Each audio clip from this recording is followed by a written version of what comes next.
तो बच्चों, चौहानों का अंतिम सम्राट, महाप्रतापी सम्राट, सबसे विवादित सम्राट, अजमेर के चौहानों का अंतिम सम्राट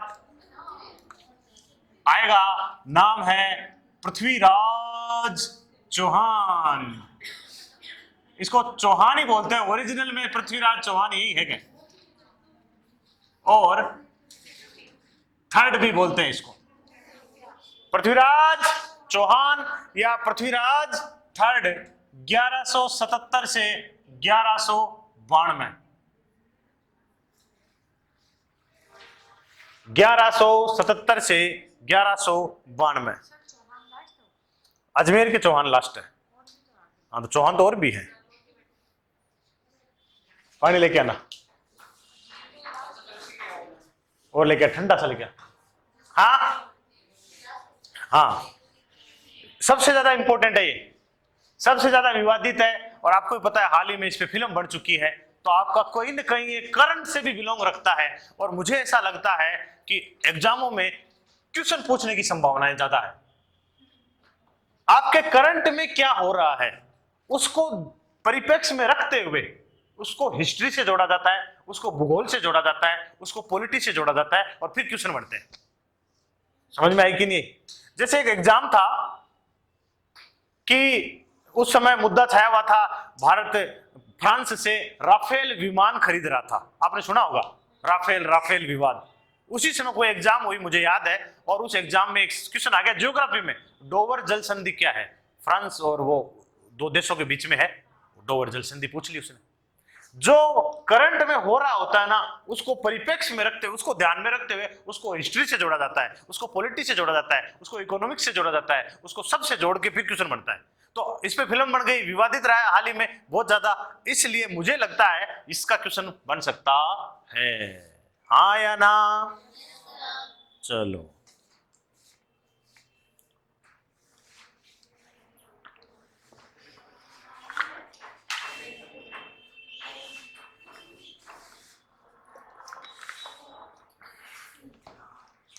चलिए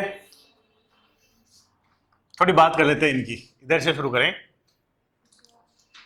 जन्म 1166, जगह का नाम है आहिलवाड़ा।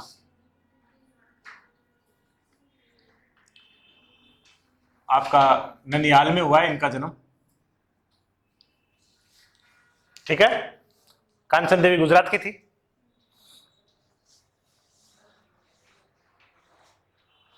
हाँ या ना? दादेरम मान ले। चलिए, माता कपूर देवी, और बच्चों 1 साल तक ये संरक्षिका भी थी, ठीक है? और अपन जब दुख होता है कि अपन जब पढ़ते हैं कि भारत की प्रथम महिला शासिका, ये जब पूछते हैं तो आपको रजिया सुल्तान याद आता है, लेकिन ध्यान रखना भारत की प्रथम हिंदू महिला शासिका यह थी।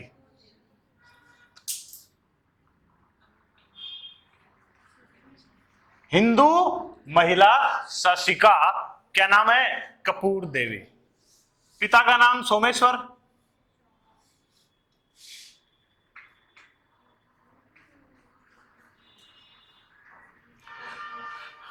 प्रधानमंत्री, ये मैं प्रारंभिक बता रहा हूं ना, बाद में तो बदल जाएंगे। नाम है कदमवास, इसी को कहते हैं केमास। और आपको बता दूं, नागौर दुर्ग का निर्माण इसी केमास ने करवाया है। किसने? सेनापति भुवनमल,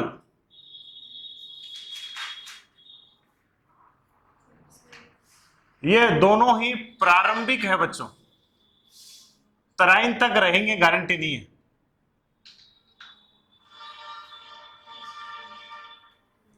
बात समझ में आई?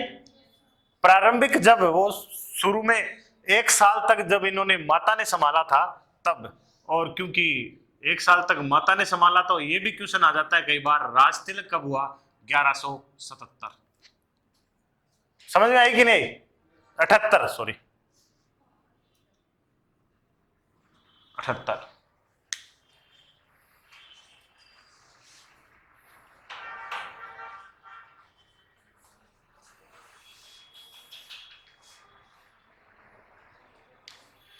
तो आपसे पूछे ना 1 साल तक माता ने संभाला, तो शासक बनते समय आयु 11 वर्ष की आयु में राजा बन गए थे।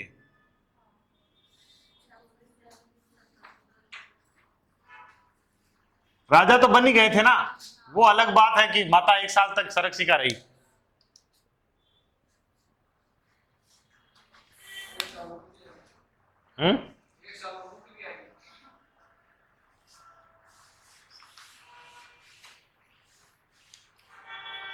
हो गया। प्रधानमंत्री कदमवास केमास, नागौर दुर्ग बनाने वाला केमास ही है। उसने वहां पे एक भेड़ को एक भेड़िए से लड़ते हुए देखा और उस जमीन को पवित्र मानकर वहां पे दुर्ग की नींव रख दी कि वाओ, यहाँ पे एक भेड़ है जो हिम्मत से देखो किस तरह से भेड़िए से लड़ रही है। तो वही केमास एक्चुअली में सोमेश्वर का सामंत था, सोमेश्वर का खास आदमी था। तो सोमेश्वर का बेटे का तो खास रहना ही रहना शुरुआत में, समझे?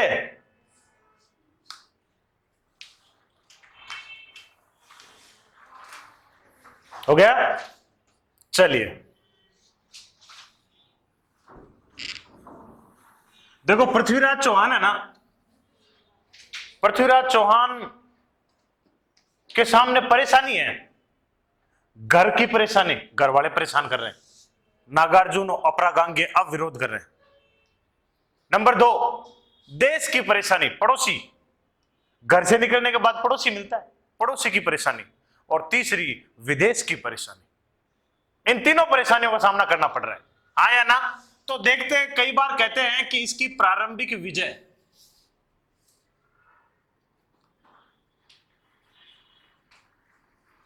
प्रारंभिक विजय शुरुआत करता है ये, ठीक है? और शुरुआत करता है तो बात है नंबर 1 नागार्जुन व अपरागांगे। याद होगा आपको, का विद्रोह। इन दोनों ने विद्रोह कर दिया कि हमारा भी राजा बनना है, ठीक है? तो ध्यान से देखना है, 1178 युद्ध हुआ। आजकल गुरुग्राम है लेकिन उस समय था गुड़गांव, गुड़गांव का युद्ध कहां है? हरियाणा, ठीक है? ये बहुत बड़ी सेना लेके आया गया, बहुत बड़ी सेना लेके गया। नागार्जुन तो भाग ही गया था डरते, देखते सुनते ही, हालांकि बाद में विद्रोह को शांत कर दिया। तो फाइनली आपको ध्यान रखना है यहां पे विजय पृथ्वीराज चौहान।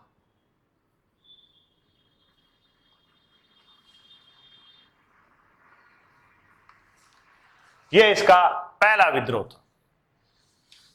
जो दूसरा विद्रोह हुआ, नंबर 1, दूसरा जो विद्रोह हुआ वो था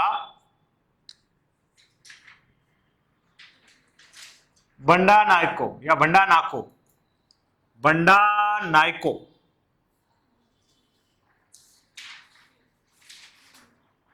का दमन। क्या बात है भाई ऐसा? यह जाति सतलज नदी, हालांकि विग्रहराज चतुर्थ ने भी इनको हराया था पर पूर्ण रूप से इनका दमन नहीं किया था, इसलिए वापस खड़ी हो गई ये जाति। सतलज नदी पार कर हरियाणा, अलवर क्षेत्र में लूटपाट करने लगी।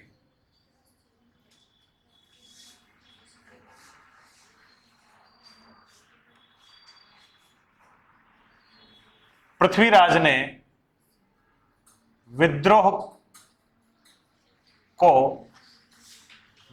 का अंत किया, पूर्णतः शांत कर दिया इनको एकदम। चुस्क है कोनी है। शुरुआत में ये 2 विजय इसकी, जब वो टाबर था, बच्चा था, देख लो 1178 की बातें हैं ये, और जीत गया था।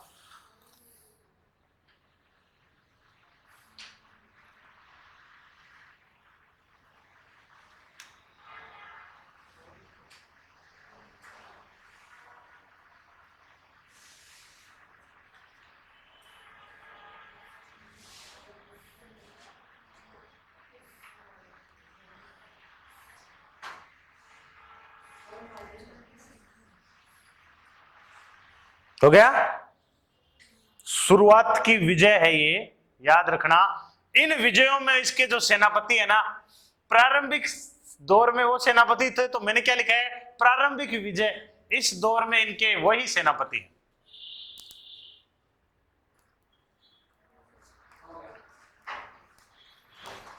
चलिए भैया, तो घर वालों को तो शांत कर दिया इसने। अब आ गई पड़ोसियों की बारी। किनकी बारी? पड़ोसियों की बारी आएगी। अब पड़ोसियों की बारी। अब देखो, एक लड़ाई याद रखनी है आपको, और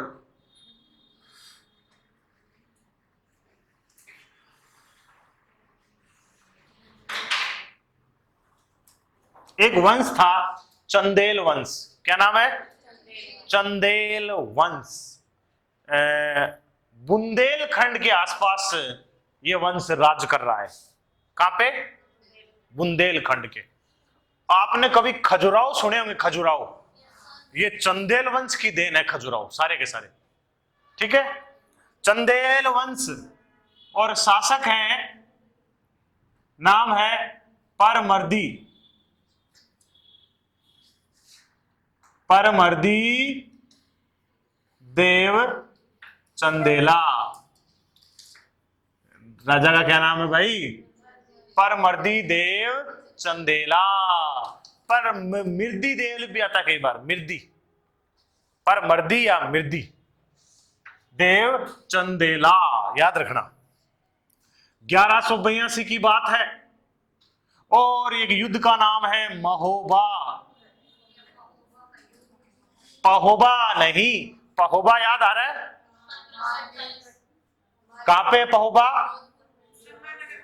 गंगानगर। किस किस के बीच में लड़ा गया? मालदेव और जेत सिंह राठौड़ बीकानेर के बीच में। तो ये महोबा का युद्ध है, ठीक है। और ये युद्ध बड़ा भयंकर लड़ा गया साहब, बड़ा भयानक था, खून खराबा खूब सारा हुआ। तो तुमुल का अर्थ है भयंकर, तो इसे कहते हैं तुमुल का युद्ध। क्या कहते हैं? तुमुल का युद्ध। याद रखना इस बात को। समझ गए नहीं समझे? एक नाम क्या है? पहोबा का युद्ध। दूसरा नाम क्या है? तुमुल का युद्ध। बहुत ही इंपॉर्टेंट है, ये भी पूछ सकता है, ये भी भयंकर होने के कारण। आपका इधर था पृथ्वीराज चौहान, ठीक है। सामने है परमर्दी देव चंदेला, और इसके सेनापति, ये नाम है नंबर 1 आला, और नंबर 2 आधा भी कह सकते हो इसको, और उदल।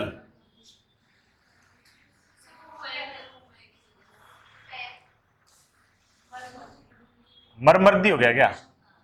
ओके, परमर्दी कर दो। देखो बच्चों, ये युद्ध पृथ्वीराज विजय रहा, ठीक है।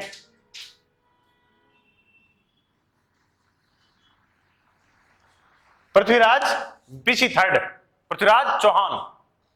ये युद्ध कौन जीता? ये पहले तो बता देते हैं कि ये युद्ध का कारण क्या था।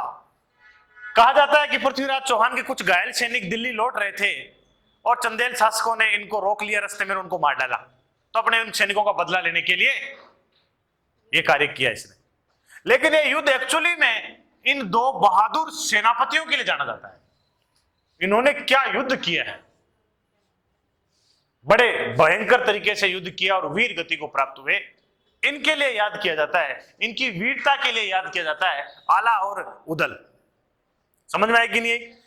और कहावत है, एक कवि हुए जागनिक, उन्होंने कहा है कि 12 वर्ष कुकुर जिए, 13 वर्ष सियार, 18 वर्ष क्षत्रिय जिए, बाकी जीवन धिकार। हाँ या ना? तो 18 वर्ष के छोरे इन्होंने जो वीरता दिखाई है यहाँ पे, गजब की वीरता थी। एक्चुअली में ये युद्ध, इसकी विजय की अपेक्षा इनकी वीरता के लिए जाना जाता है। महोबा का युद्ध, तुमुल का युद्ध, याद रखना 1182। उतारो, हो गया? तो ये हो गया, चंदेल वंश के साथ जो पड़ोसी था उनको शांत कर दिया।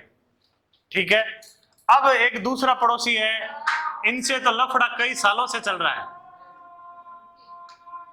आपको ही पता है ना? अर्णोराज से पहले तक विग्रहराज द्वितीय ने मूलराज प्रथम को हराया।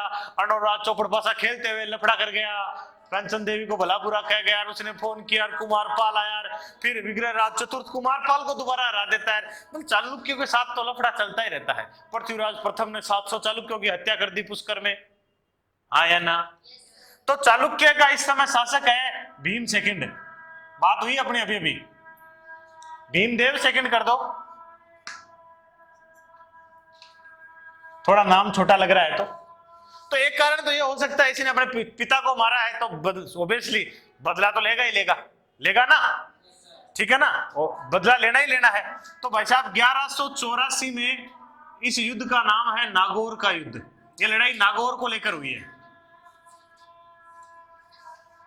हालांकि ये बात कहीं स्पष्ट रूप से नहीं लिखी हुई कि अपने पिता की हत्या का बदला लेने के लिए कर रहा है क्या, नहीं।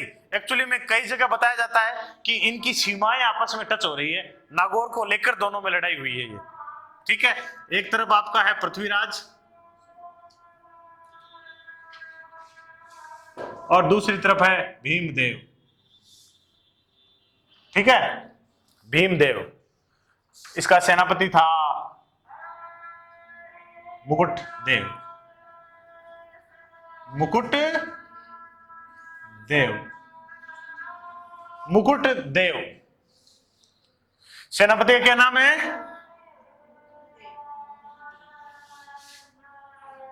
मुकुट देव।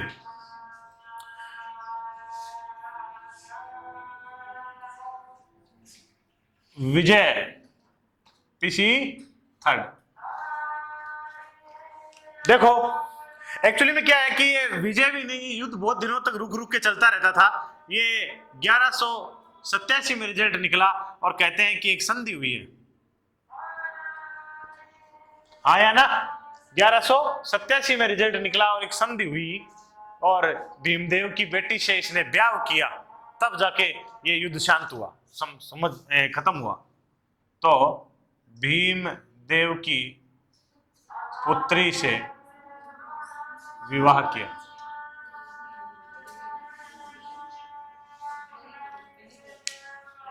भीमदेव की पुत्री से, इनमें चलता रहता है, आपको ही पता है, सदियों से चला आ रहा है। एक दूसरे हारते बेटी का ब्याह करा देते हैं, है ना? जो जीतता है उससे।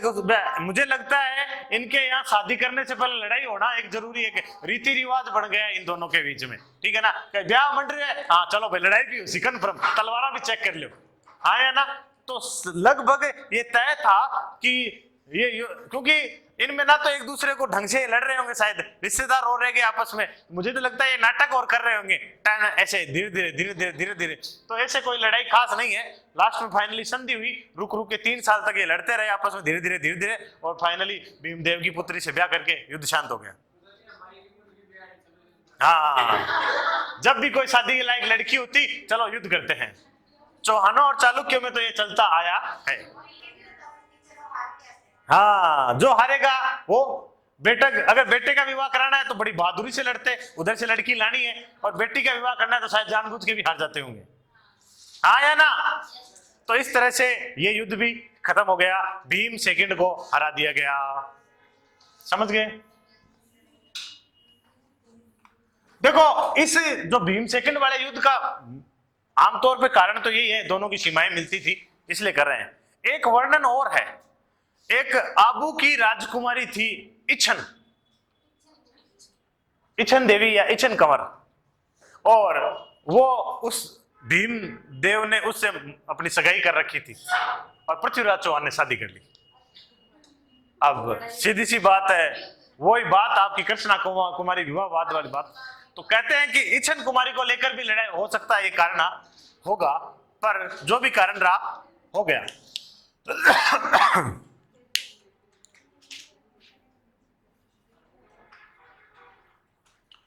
और अब आता है बच्चों एक और पड़ोसी है चौहान गढ़वाल।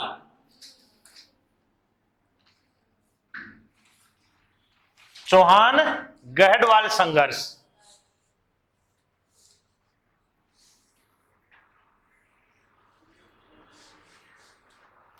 कारण क्या है संघर्ष का? दोनों वंश साम्राज्यवादी थे।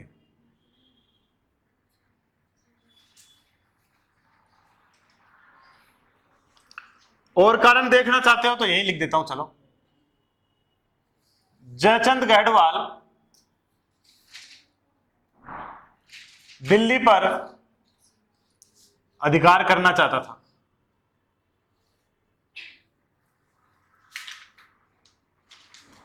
पृथ्वीराज रासो के अनुसार अनंगपाल तोमर के दो बेटियां थी, एक बेटी से सोमेश्वर था, एक विजयराज गढ़वाल था, और इसलिए एक द्वैता हुआ था पृथ्वीराज चौहान और एक द्वैता हुआ था जयचंद गढ़वाल। बताया था एक दिन मैंने, ठीक है। तो शायद लगता है कि पृथ्वीराज चौहान ने नाना जी के पैर सावड़ दबाए होंगे थोड़े से, तो दिल्ली मिल गई पृथ्वीराज चौहान को, जयचंद गढ़वाल को मिली नहीं। यही मन में खुनस रह गई कि मुझे दिल्ली नहीं मिली। तो संघर्ष का एक कारण यह भी है कि दिल्ली पर अधिकार चाहता था, आया ना, ये भी एक कारण है।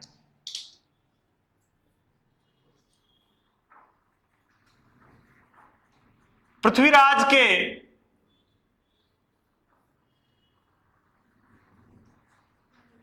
विरोधी दलों की सहायता करना।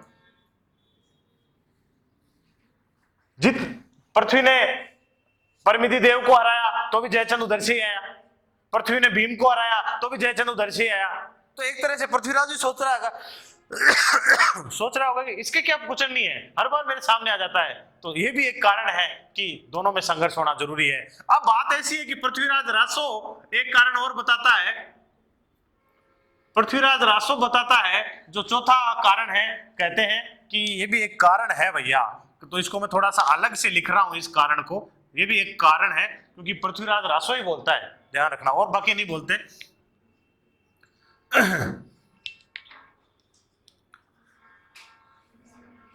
जयचंद की पुत्री संयोगिता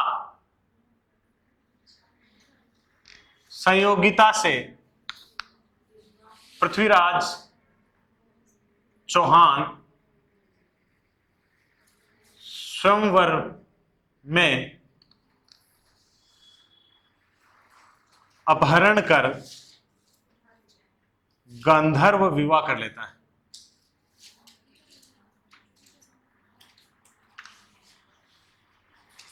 लव मैरिज, समझ गए? एक कारण यह भी बताया गया कि इस कारण भी इन दोनों के बीच में बनती नहीं थी, ठीक है ना। तो ध्यान रखना है कि ये जो सच्चाई है ना इस बात की, तो इसका समर्थन करने वाले कौन कौन है? समर्थन, पहले तो इसको मानते कौन कौन है? समर्थन करने वाले हैं दशरथ शर्मा, नंबर 2 चंद्रशेखर, आपका चंद्रशेखर सृजन चरित्र लिखा है, और तीसरा है आपको बता ही दिया पृथ्वीराज रासो, तो चंद्र बरदाई, ठीक है।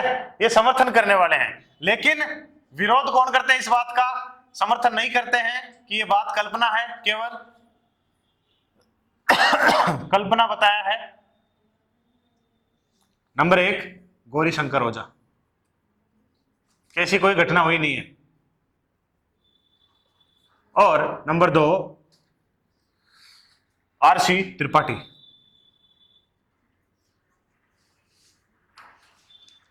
समझ गए नहीं समझे? तो इस सहयोगिता के अपहरण वाली घटना का ये तो समर्थन करते हैं कि ऐसा हुआ था, ठीक है, और ये लोग बोलते हैं कि नहीं, ये एक कल्पना मात्र है, एक कहानी है कि लोगों को थोड़ी लड़ाई हुई होगी इनके साथ, थोड़ा बहुत मतभेद हुआ होगा, पर लोगों को कहानियां अच्छी लगती है, इसलिए लोग कहानियां बना लिए और उसको किताबों में छाप दिए। तो इसलिए ये लोग इसको नहीं मानते हैं। कहते हैं कि स्वयंवर रचाया था जयचंद ने और सबको बुलाया, राजकुमारों को बुलाया कि भाई आओ मेरी बेटी का स्वयंवर है। सभी राजकुमार आए।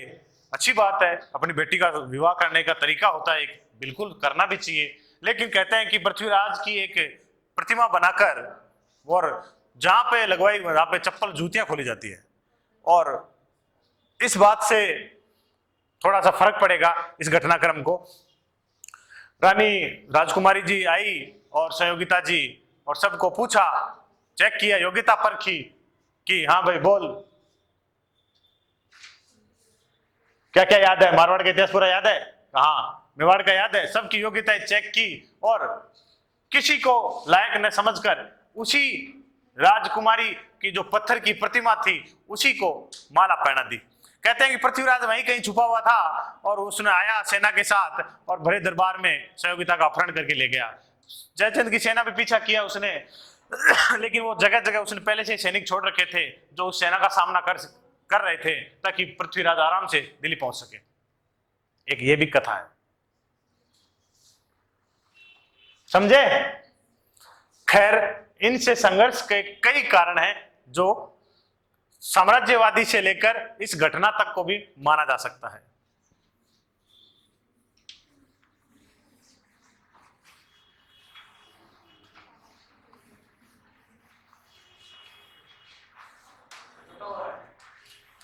अब बात आती है विदेशियों की। विदेशियों की तो बात करनी पड़ेगी ना।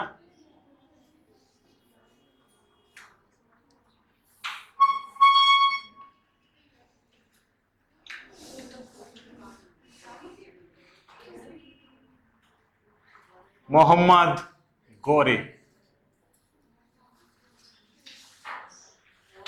मोहम्मद गोरी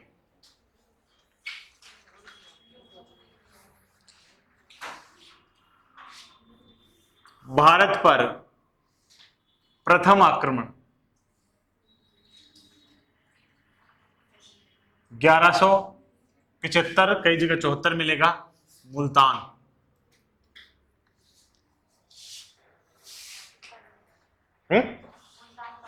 पाकिस्तान। फिर एक सवाल आता है, भारत में प्रथम पराजय, गोरी की बात हो रही है ना, भारत में प्रथम पराजय, जैसा कि इधर से जवाब आया तराइन का युद्ध। थोड़ा सा गलत हो जाएगा ये बात, मुझे लगता है इसको पता नहीं इतिहास में याद क्यों नहीं करते हैं इस युद्ध को। 1178 आहिलवाड़ा का युद्ध, आहिलवाड़ा का युद्ध, इस युद्ध में इसे आगे नहीं बढ़ने दिया गोरी वर्सेज मूलराज द्वितीय।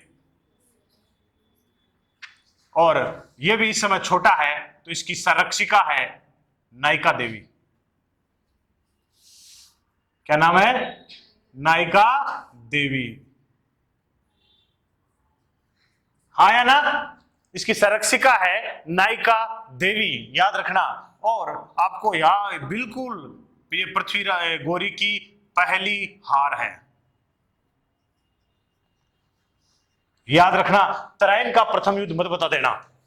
गोरी भारत में पहली बार हार गया था। जैसे देखो इधर ये भारत है और गोरी इधर से प्रवेश करने की कोशिश कर रहा है, ठीक है ना। इधर से प्रवेश करते इसका सामना हो गया, यहां से गुजरात में हो गया सामना। अब बताओ, एक बार इधर से कोई ढांडा आ रहा है खेत में और हमने इसको लठ मार के भगा दिया, वो ढांडा इधर से घुसेगा क्या दोबारा? नहीं घुसेगा ना। तो इस ढांडे ने दूसरा रास्ता चुना, आया ना, इस जानवर ने दूसरा रास्ता चुना और दूसरा रास्ता हरियाणा होकर आता है और हरियाणा में इसका सामना किससे होगा? पृथ्वीराज चौहान से।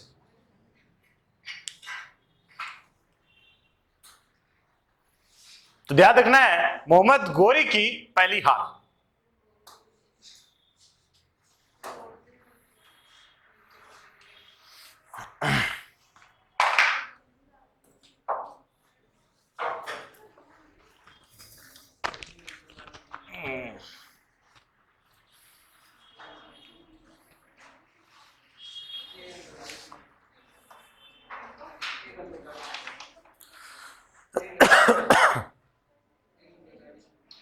एक घंटों 40 मिनट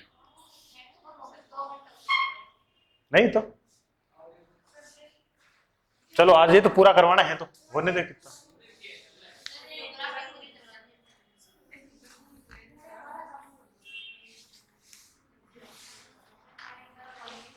इसके लिए अलग से तो वीडियो बनाना ही नहीं है ना, अब हो रहा है तो होने दो, कोई बात नहीं।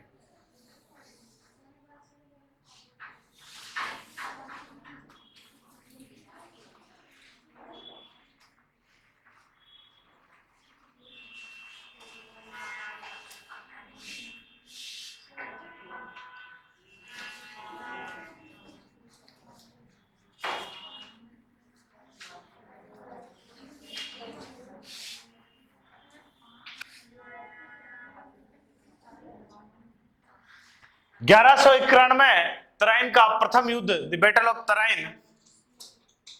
अच्छा, अंग्रेजी में क्या आता है कई बार, ट्राइन, टेरिन, याद रखना इस बात को, तो अलग से मत समझ लेना। करनाल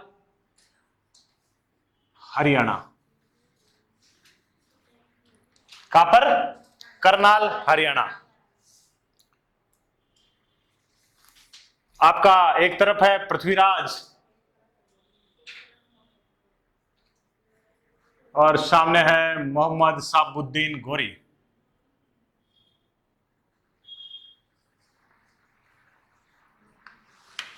ठीक है, अब देखिए सेनापति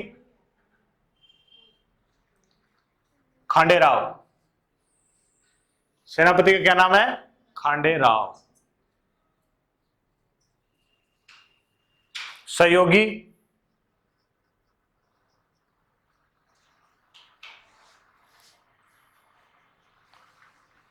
गोविंदराज तोमर, और तोमर कहां होते हैं, दिल्ली।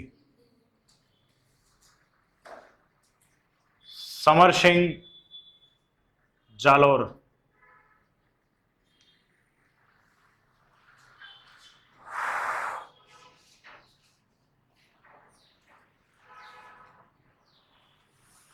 सामंत सिंह मेवाड़, ये सब सहयोगी रहे हैं इस युद्ध में। और आपको याद रखना है विजय पीसी थर्ड।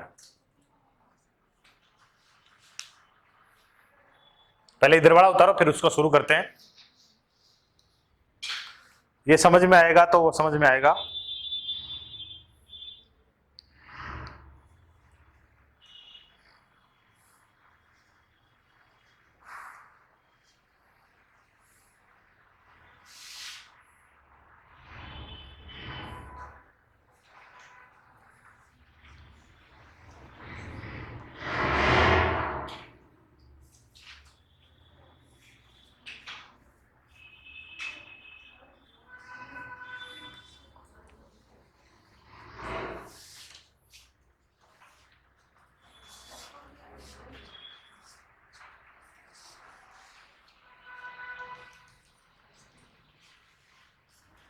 ये लड़ाई हुई सेम वही है,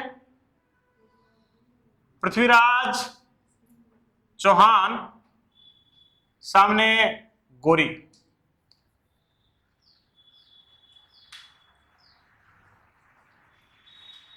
सेनापति एक ही अभी भी वही है, पर गोविंद दास नहीं है, क्योंकि गोविंद दास की इस युद्ध में मृत्यु हो जाती है।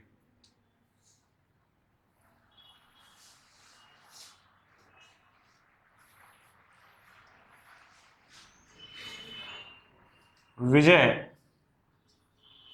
मोहम्मद गोरी। देखो,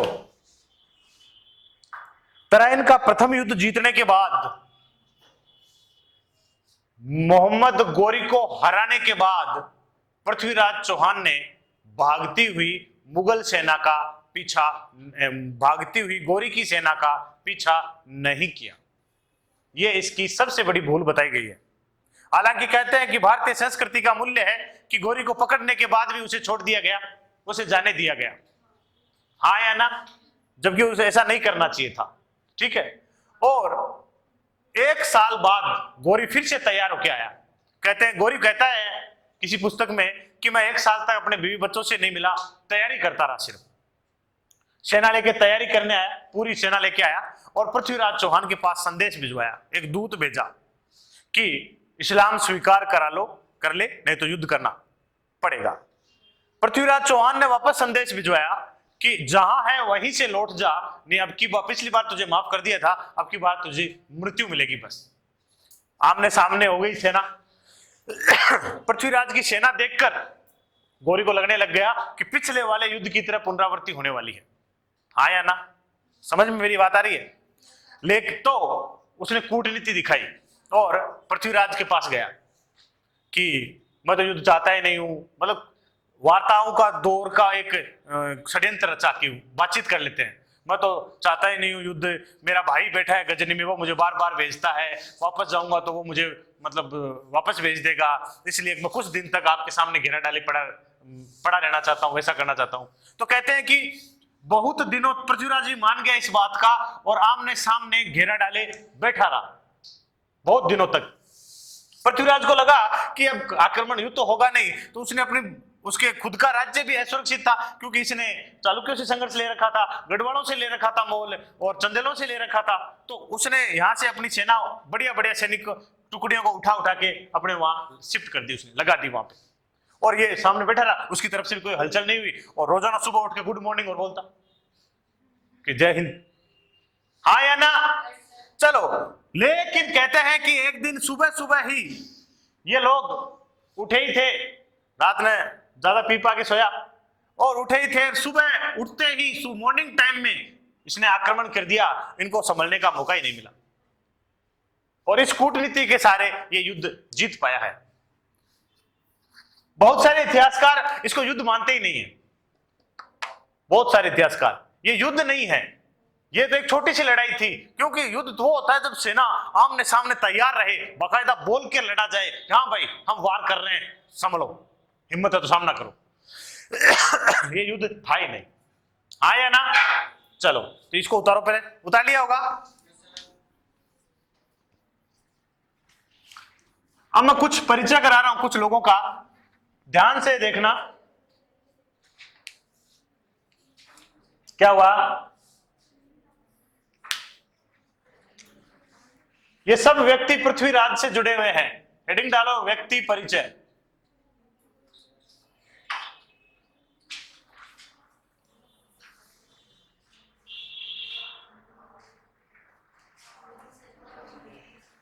किवाम उल मुल्क,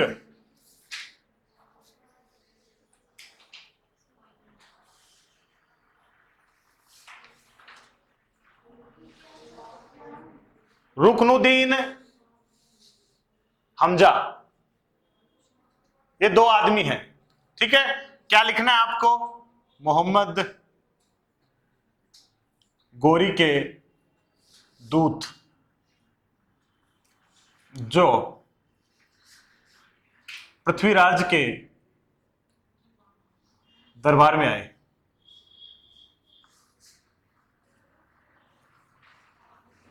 किवाम उल मुल्क और रुकनुद्दीन हमजा। फिर देखते हैं,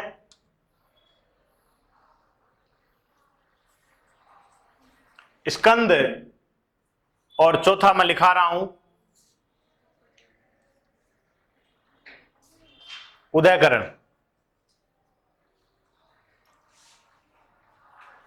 पृथ्वीराज के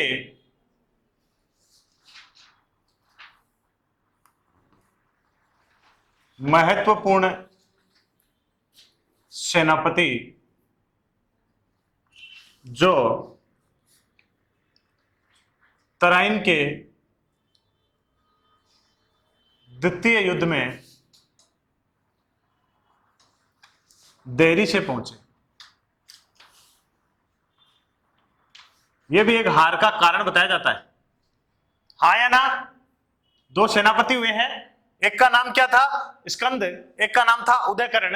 ये दोनों देरी से पहुंचे, इसलिए कहते हैं कि राजधानी से ले आने में इनको देरी हो गई। तो एक हार का कारण ये भी, टाइम पर आ जाते तो शायद हारते नहीं, क्योंकि सेना की कमी थी, वो पूरी हो जाती। एक नाम है, देखो इसके पिताजी का नाम भी सोमेश्वर था, यहां पे भी सोमेश्वर है, दोनों अलग अलग है, एक मत कर देना। प्रताप सिंह, इन्होंने विश्वासघात किया था।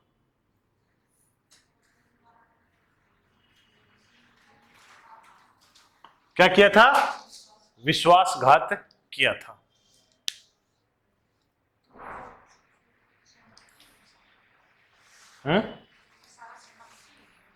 हाँ, कल को पूछ ले कि मोहम्मद गोरी ने पृथ्वीराज के पास कौन से दूत भेजे थे, मुल्क और हमजा। फिर पूछ ले कि वो सेनापति जो देरी से पहुंचे युद्ध में, तराइन के दूसरे युद्ध में, स्कंद और उदयकरण, जिन्होंने विश्वासघात किया। सोमेश्वर और प्रताप सिंह को बताया गया है कि इन्होंने विश्वासघात किया, गुप्त बातें बता दी यहां की, इस वजह से भी हारे हैं।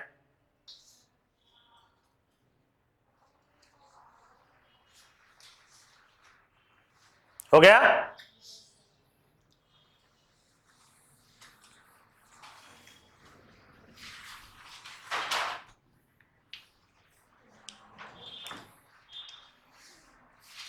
गोविंदराज तोमर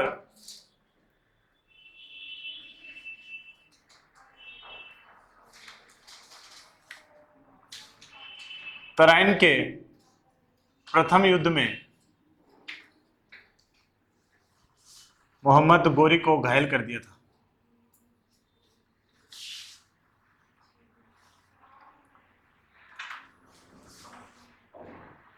घायल कर दिया तथा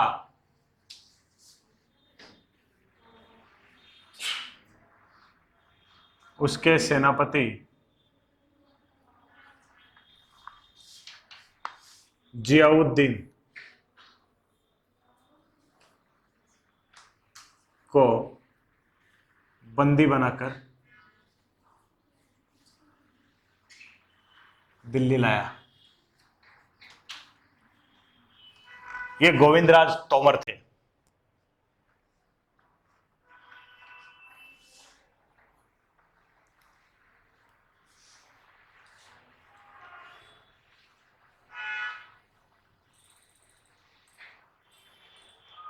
चलिए, ये बात हो गई। अब देखिए,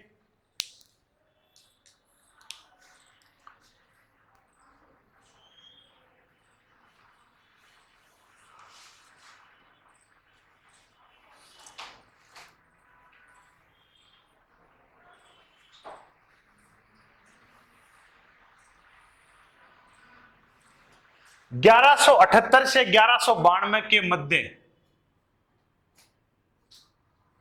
92 की जगह 90 करना, के मध्य पृथ्वीराज चौहान व मोहम्मद गोरी के मध्य अनेक युद्ध हुए।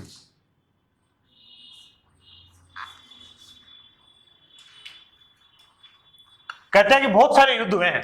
आप तो दो ही पढ़ते हो, battle of Tarain 1, battle of Tarain 2, लेकिन कहते हैं कि युद्ध बहुत हुए हैं।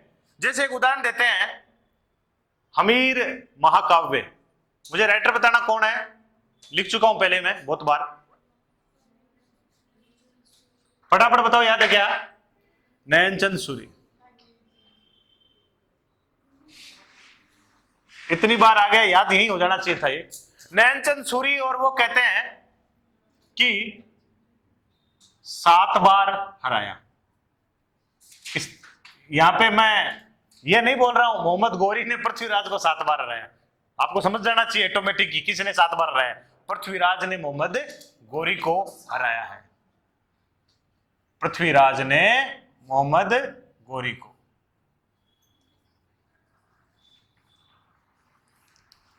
समझे? याद रखना है, ये बातें सही है, ये बात बोल के गए हैं। प्रबंध कोष ये भी आया हुआ है, राजेश नहीं, राजशेखर, राजेश, राजशेखर। पूछे आपसे कि ये क्या बोलते हैं? बोलते हैं कि 20 बार आ रहे हैं। कितनी बार? 20 बार। बढ़िया बात है भाई। सृजन चरित्र, सृजन चरित्र, वेरी गुड। चंद्रशेखर बोलता है 21 बार आ रहे हैं। कितनी बार? और सेम बात ही हमारा क्या बोलता है? पृथ्वीराज रासो, पृथ्वीराज रासो। बताने की जरूरत नहीं है किसने लिखा, चंद्र बरदाई। कितनी बार? 21 बार हराया है। कितनी बार? 21 बार हराया है। सेम बात एक बात और बोलता है, 5 नंबर पे देखिए। एक आदमी है, नाम है, एक ग्रंथ लिखता हूं पहले, प्रबंध चिंतामणि। क्या नाम है जी? प्रबंध चिंतामणि। किताब का नाम है, राइटर है मेरुतंग। मेरू क्या है? तंग है, मेरुतंग। क्या बोलते हैं? ये सबसे ज्यादा बार बोलते हैं, 23 बार हराया है। कितनी बार हराया है? 23 बार हराया है। और हर बार पृथ्वीराज चौहान उसको हरा के इतनी बड़ी बड़ी मूछें रखता था और हर बार बोल देता था, चल भाग यहां से। इतना ही बोलता था वो सिर्फ, मेरे सामने बताना कभी दोबारा। इतना ही बोलता था सिर्फ, ऐसे मूछों के ताव देते देते हर बार उसको यही बोलता था। क्योंकि इतिहास में वर्णन ही सिर्फ 2 युद्धों का है बस। इतने सारे छोटी मोटी झड़पें हुई हैं, इतने सारे छोटे छोटे युद्ध हुए हैं, और हर बार बोलता भाग यहां से, दोबारा मत आना। वो फिर आता, हर बार बोलता भाग यहां से, दोबारा मत आना। वो फिर आता।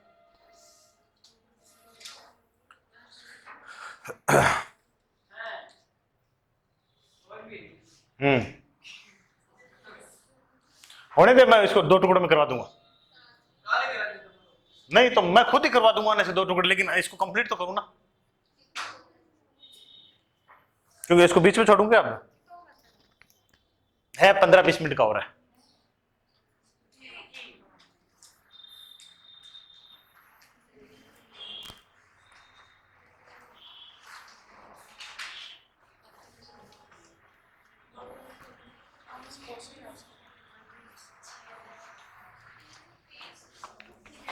मेरुतंग प्रबंध चिंतामणि के राइटर हैं मेरुतंग।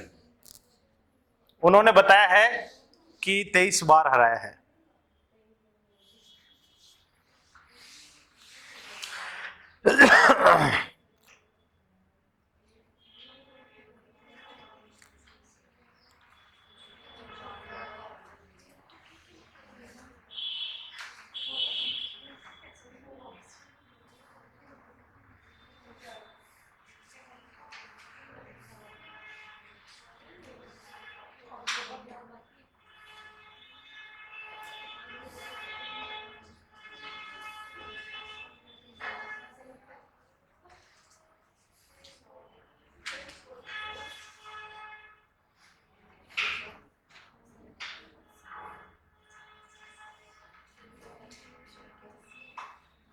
हो गया? चलें आगे।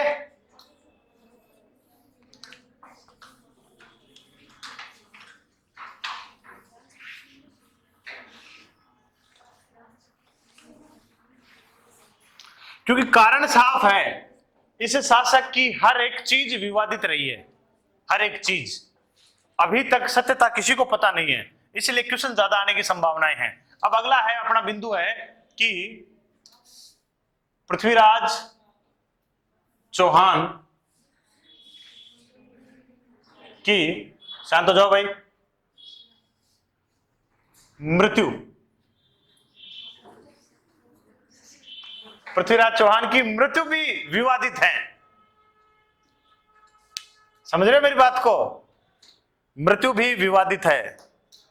क्या हुआ है? नहीं पढ़ना कि तुम लोगों को?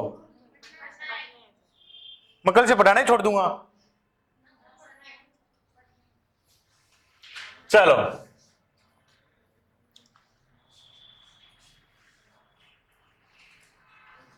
एक किताब है हमीर महाकाव्य। क्या नाम है? हमीर महाकाव्य। हमीर महाकाव्य के अनुसार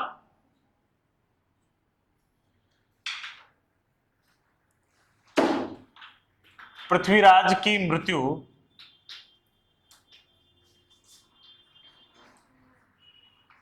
मोहम्मद गौरी की कैद में हुई है।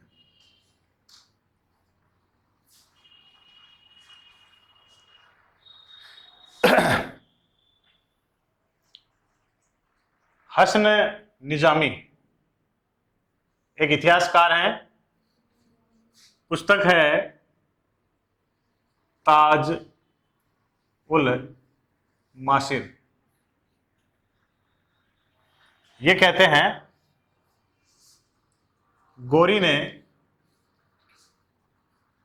गौरी की अधीनता में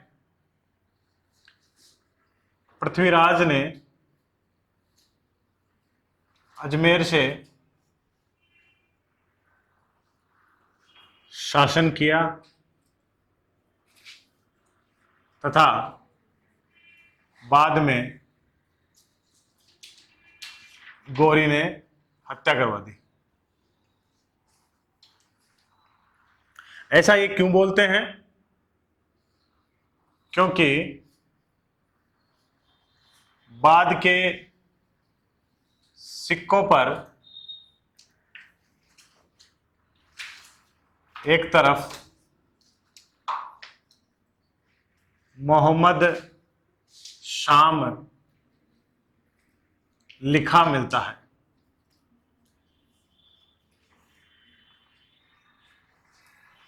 एक ये भी बताया जा रहा है कि कुछ समय तक उनको शासन बनाए रखा और बाद में इनकी हत्या करवा दी गई। हसन निजामी बोल रहे हैं ये बात।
चलिए,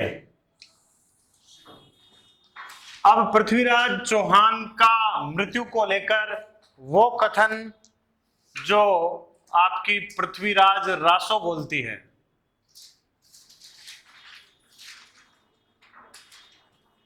कौन बोलती है? लेखक कौन है? चंद बरदाई। चंद बरदाई बोलता है पृथ्वीराज को बंदी बनाकर गजनी ले गया, ले जाकर अंधा किया, यह बात बोलता है चंद्रबरदाई। आगे क्या बोलता है? गजनी में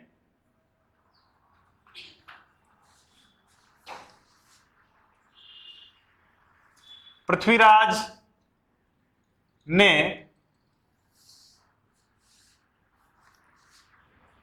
शब्द भेदी बाण चलाकर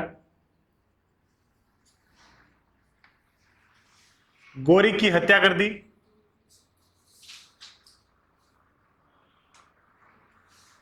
तथा बाद में पृथ्वीराज व चंद्रबरदाई दोनों आत्महत्या कर लेते हैं।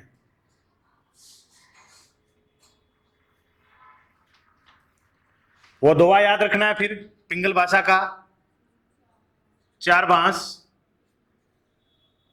24 गज, अंगुल अष्ट प्रमाण, ताहे ऊपर सुल्तान, मत चूके चौहान।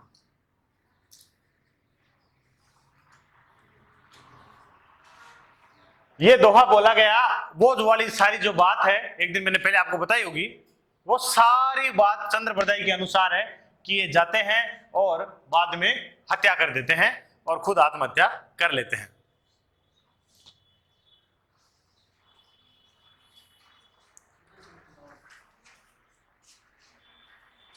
गोरी इसको पकड़ के ले जाता है गजनी, और गजनी ले जाकर अंधा कर देता है, क्योंकि इसकी आंखों में इतना तेज था, बताया था मैंने आपको।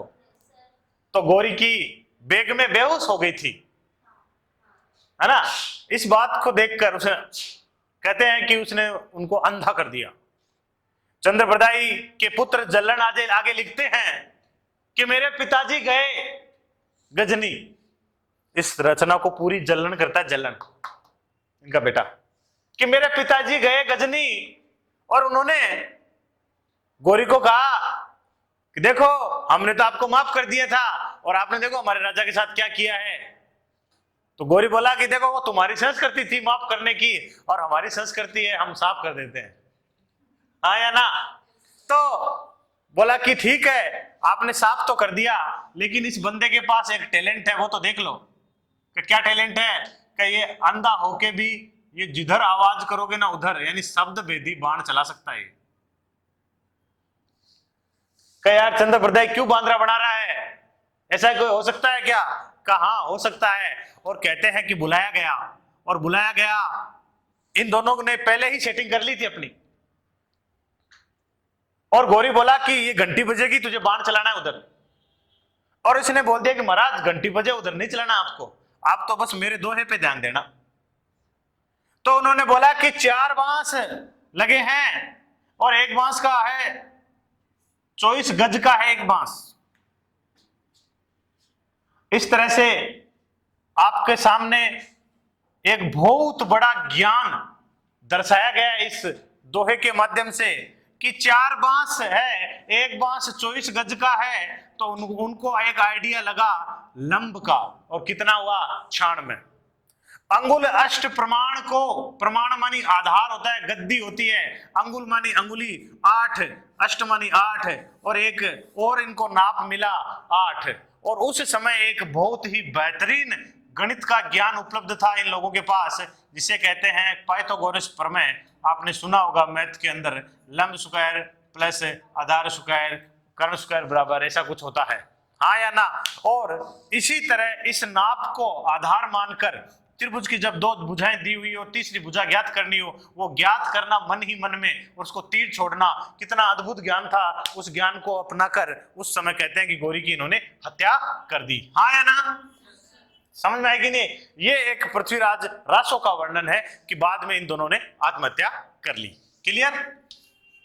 ये पृथ्वीराज चौहान की मृत्यु को लेकर जो भी मतभेद है सबके नाम आपके सामने आ गए। अब देखिए आगे, अभी पृथ्वीराज बहुत बड़ा है।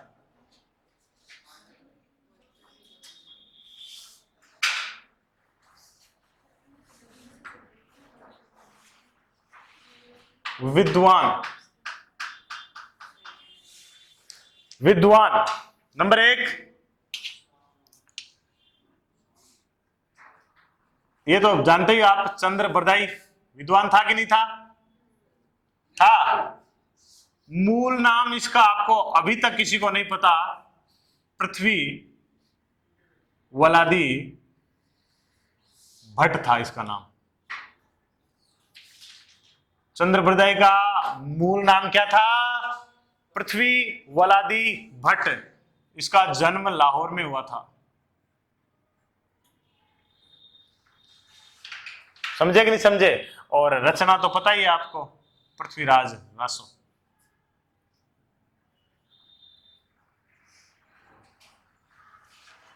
पृथ्वीराज रासो। एक और व्यक्ति है, नाम है जयानक भट्ट। इनकी रचना है पृथ्वीराज विजय।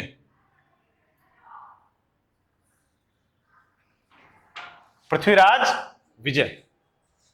एक बात ध्यान रखना, कई बार क्वेश्चन पूछ लेता है क्या पृथ्वीराज विजय में तराइन के युद्ध का वर्णन है? तो आपको बताना है तराइन के युद्ध का वर्णन नहीं है। किसमें? पृथ्वीराज विजय में। कुछ और जलन, पृथ्वीराज रासो को पूर्ण करने वाला है कि नहीं? एक बार एग्जाम में आ गया था,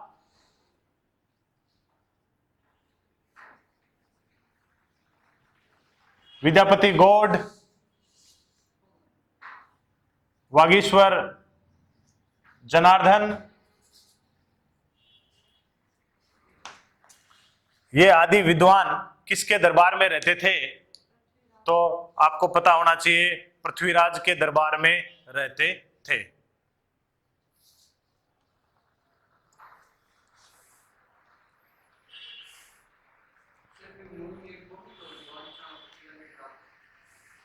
कौन था?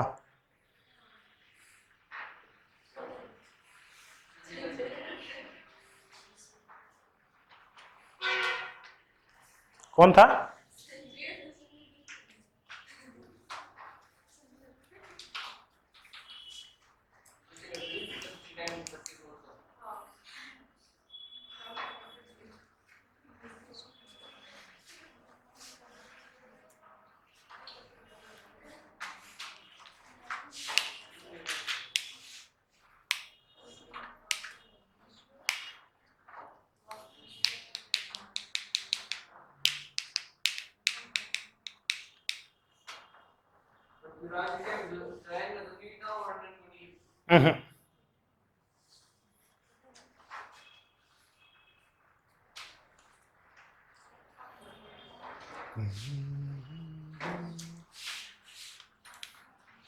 एक और कर लो, आशाधर।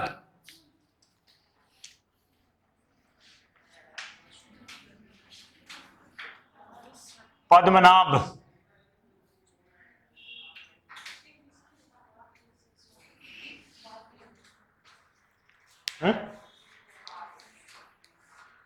सब इसके दरबार में रहते थे।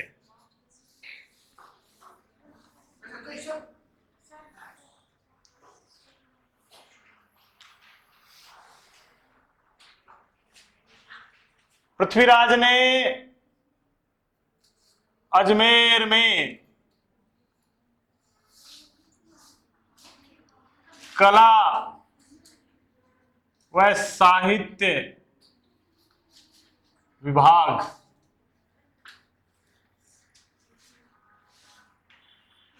की स्थापना की।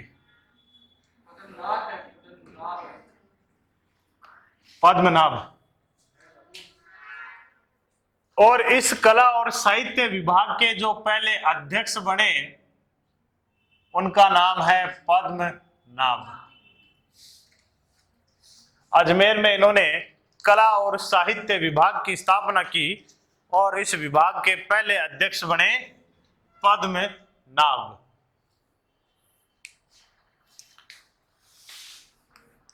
आपको अलग से पूछ ले कल को, पृथ्वीराज का स्मारक, तो बताना है अजमेर। आपसे अलग से पूछ ले पृथ्वीराज की छतरी, तो बतानी है गजनी,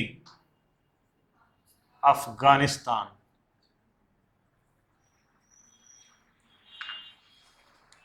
गजनी, अफगानिस्तान।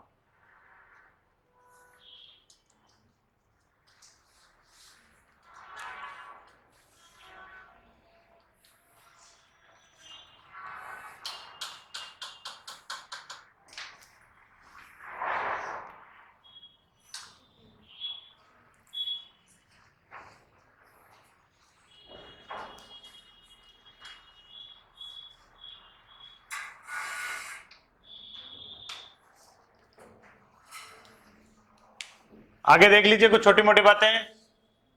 नाट्यरंभा, पृथ्वीराज का घोड़ा, क्या नाम है? नाट्यरंभा। ये बीच मैदान में नृत्य करने लग गया कहते हैं, किसी ने इनका घोड़ा बदल दिया था, इसलिए इसका नाम ऐसा है नाट्यरंभा। एक नाम आ जाता है पिथौरागढ़।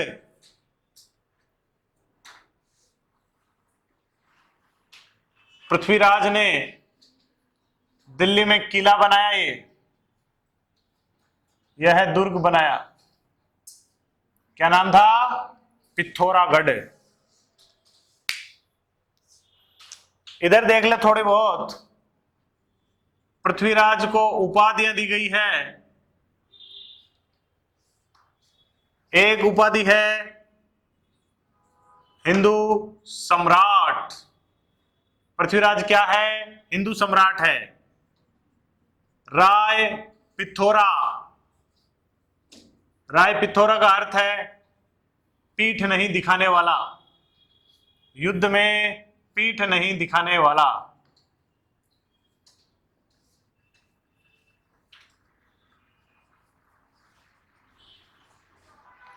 राय पिथौरा। इसी तरह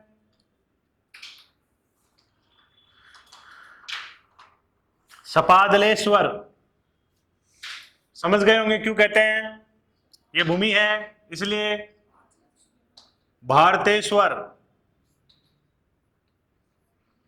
दलपंगुल, ये इंपॉर्टेंट है, एग्जाम में आई हुई है। दलपंगुल, इसका अर्थ होता है विश्व विजेता। दलपंगुल, ये सब की सब उपाधियां पृथ्वीराज चौहान को प्रदान है। हिंदू सम्राट, राय पिथौरा, सपादलेश्वर, भारतेश्वर, दलपंगुल, ये सब की सब उपाधियां प्रदान है इनको।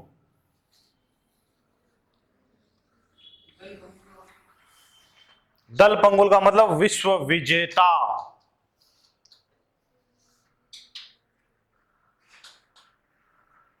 पृथ्वीराज की हार के कारण, किस कारण से हार गया वो, ऐसा क्या हुआ था? नंबर 1,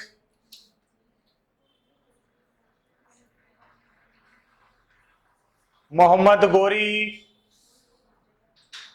कुशल सेना नायक था, यह भी एक कारण है। नंबर 2, आपको बताया हुआ है सोमेश्वर व प्रताप सिंह द्वारा विश्वासघात, यह भी एक कारण है। नंबर 3, स्कंद व उदाकरण द्वारा देरी से आना, यह भी एक कारण है। नंबर 4, गोविंदराज तोमर का शहीद हो जाना। वो शहीद हो गया था, पहले में शहीद नहीं हुआ तो जीत गए थे, दूसरे में शहीद हो गया तो जीत नहीं पाए। मोहम्मद गोरी के सैनिकों की तुलना में भारी व बड़े हथियारों का प्रयोग करना। कहते हैं कि पृथ्वीराज चौहान की तलवार का वजन था 84 किलो, इतनी बड़ी बड़ी तलवार ले युद्ध करना आ गया, वह उठा के कोशिश करता भी पहले गोरी वाले सैनिका की तलवार हल्की हल्की थी, वो 5-7 को मार के चले जाते थे। हाँ या ना? ये भी एक कारण है, मोहम्मद गोरी के सैनिकों की तुलना में भारी व बड़े हथियारों का प्रयोग करना। एक कारण और लिख सकते हो, घोड़ों के स्थान पर हाथियों का प्रयोग अधिक, और हाथियों से कभी युद्ध नहीं जीते जाते, युद्ध घोड़ों से जीते जाते हैं भैया। समझ में आया कि नहीं? हाथियों से कभी भी युद्ध नहीं जीता। अपने वाले थोड़े से वो मन में थी कि हाथी ऊंचा होता है, मैं ऊंचा बैठूंगा, ऊंचा रहूंगा, है ना, वो मन में रह गई। तो हाथी से एक तो धीरे चलता है, इतना धीरे, चपलता नहीं रहती है, चटलता नहीं रहती है, और घोड़े तेज होते हैं थोड़े, तो घोड़ों के स्थान पर हाथियों का प्रयोग अधिक हुआ। ये भी एक युद्ध का हार का कारण है।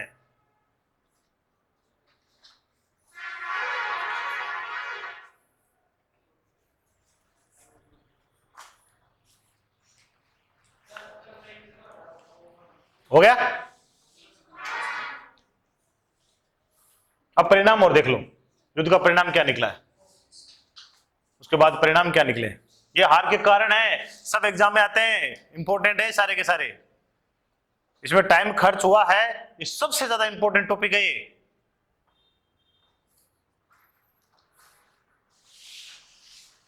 हो गया?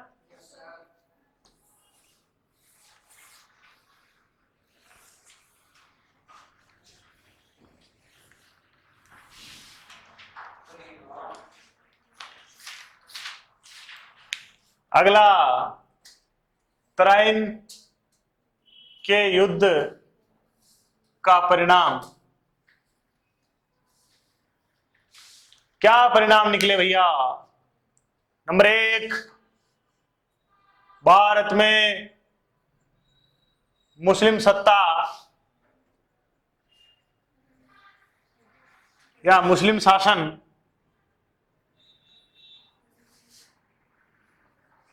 स्थायी रूप से स्थापित, और अब हमारा शासन आने का सपना भूल गए। क्यों? कुतुबुद्दीन ऐबक गोरी का सेवक, गुलाम वंश, बाद में खिलजी वंश, बाद में तुगलक वंश, बाद में लोधी वंश, इब्राहिम लोधी को मुगल हरा देंगे, बाबर, हुमायूं, जहांगीर, शाहजहां, औरंगजेब, बाद में अंग्रेज, 1947 तक अब विदेशी ताकतें रहेगी। तो दूसरा कारण, भारत में, दूसरा परिणाम के लिए, भारत में विदेशी शक्तियों का साम्राज्य।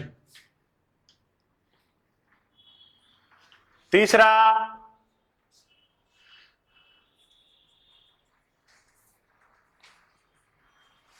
हिंदू साम्राज्य का अंत। हिंदू साम्राज्य का आप सपना भूल जाओ, हिंदू साम्राज्य का अंत हो गया। हाँ,